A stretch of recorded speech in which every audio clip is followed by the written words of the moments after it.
Hi, I'm Phil, and this is my channel, Kickin with Phil, and I'd love for you to like, share, and subscribe so you can get that notification bell.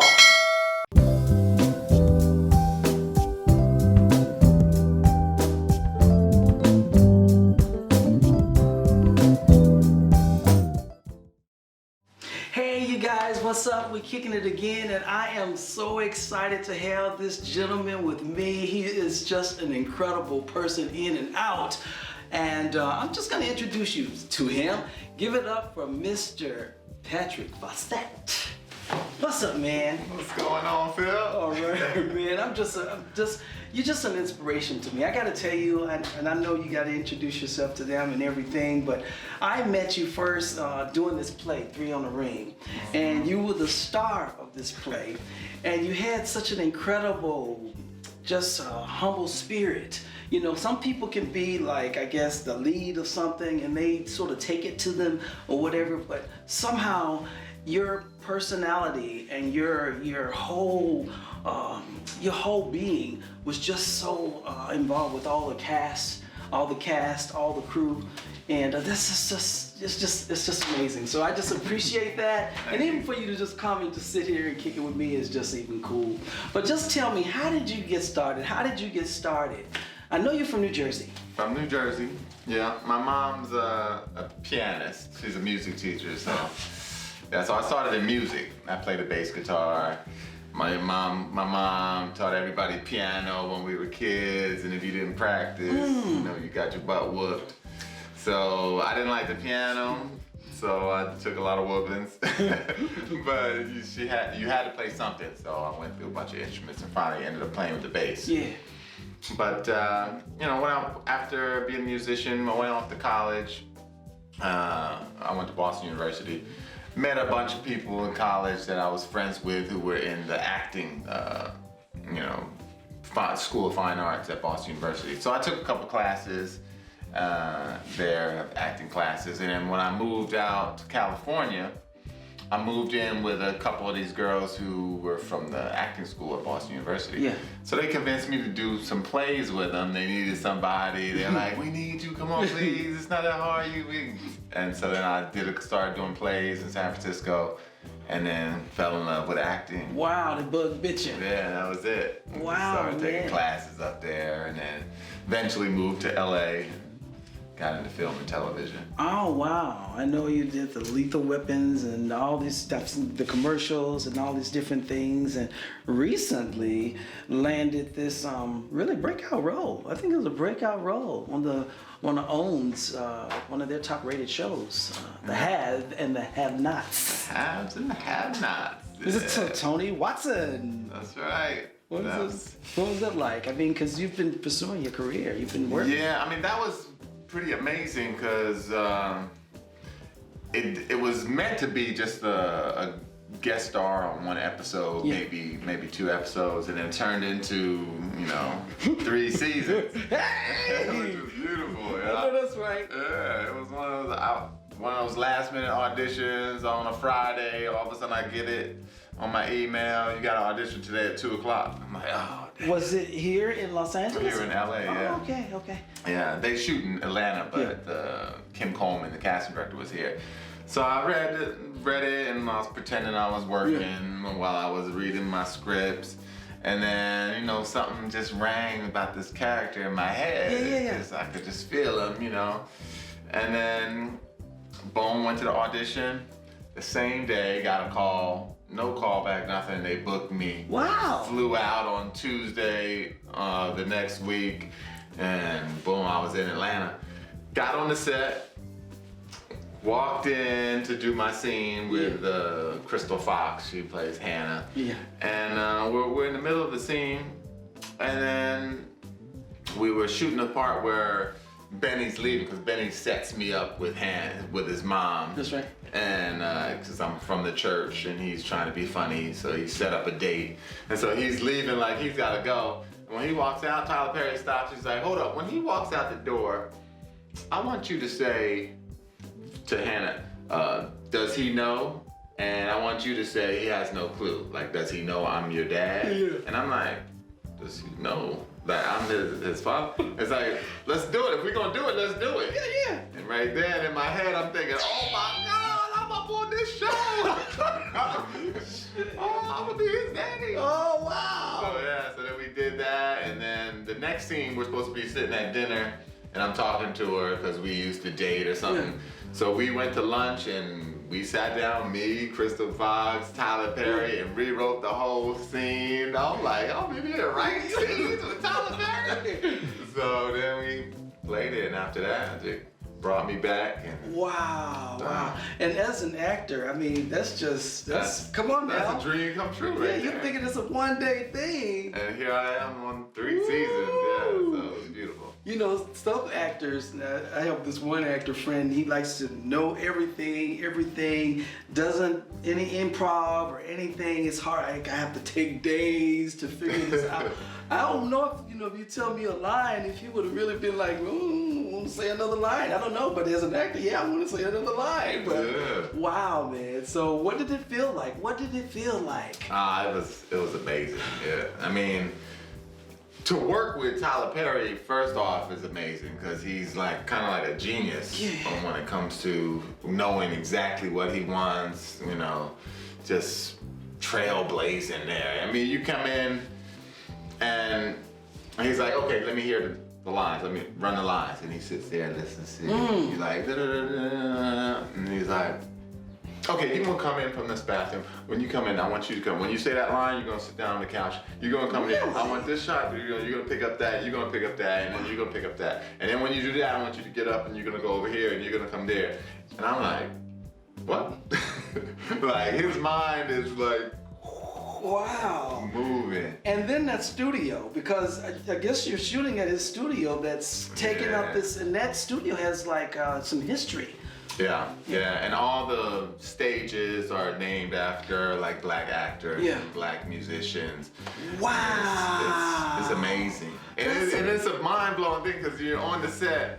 You know, if you go to Fox or you go, you look around, you have all the grips, and maybe you see a brother here or maybe a brother there. But in his studio, it's like, it's beautiful. You have black grips, you got black hairstylists, you got, it's amazing. Wow. And it's really warms your heart when you see it, like, damn, Tyler Perry, you are about it. That's beautiful. Yeah. That's beautiful. Well, tell, because there were days, I mean, on your career now, because this is like a really great thing, but there are actors that are out here that they might get a little discouraged. What would you tell some people that just say hang in there or just say go back home? It's been, you did it for 2 years, go back home. Just go back. Yeah, you can't. You know, at the beginning of your career, you can think that, like, okay, I'm not gonna get married until I make it. And then you be like, okay, I'm not gonna do this. I'm not gonna have no kids until I make it. And you got to throw all that away. Yeah. You just gotta do it because you love it. Yeah. Do it, do plays, do little scenes, get a group of friends that you work with. You know, like, we did that play. Yeah. It's just do it because you love it. And then, you gotta work the business of it too, because it's not just for fun. You gotta work the business, work your contacts. That's the thing I learned a little bit later. But you get discouraged. Yeah. You ain't make it yet. Think back to what made you want to do it in the first place. Yeah. What fire inside of you wants to act, wants to be that character, and just do it.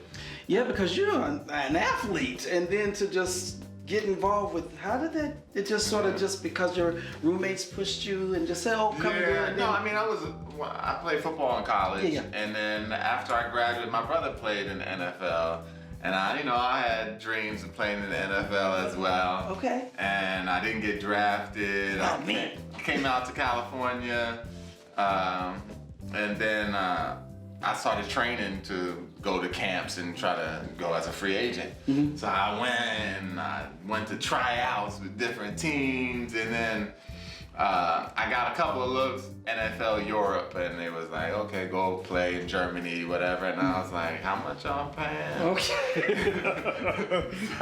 I graduated as a physical therapy, so I could make more work in physical therapy than I would in football. Even though I love football, you take a beating. Yeah, come on and, now. You know, if the risk isn't worth the reward, then why do it? Yeah. So then I kind of gave up my football dream, started working physical therapy, and that's when I started acting. And that's right. Do you have like do you prefer theater or you prefer the screen? Which was your favorite, or just? Well, I mean, I guess pretty much whatever I'm working on. Okay, yeah. Because I mean, when I was in the theater's beautiful because you got the audience there, you know. But every time I do a play, that whole rehearsal process, I'd be on the verge of divorce. You know, because you're gone all the time. You got your other like co-star, always like a woman opposite you that, oh, hey honey, I gotta go rehearse with my girls. And so, you know, that can so I limit the plays to like once every year or once every other year. But I mean, the biggest thing I've done was that have and have not. So that was a beautiful thing. I think I prefer television just because you wake up, you go to the set, you like going to the job, put your time in, do your creative thing, go to lunch, come back, you know. Wow. Now, when you went to the actual audition, it was like, oh, it's another audition. I'm just going to do it, give it. And then you got the call, because you booked stuff, so it's like... I booked plenty stuff. So it's like, so what was it like, you know, because this one, you know, it's just a big change. It's a big shift. Yeah, it was, I went in there, it was Kim Coles was the casting director.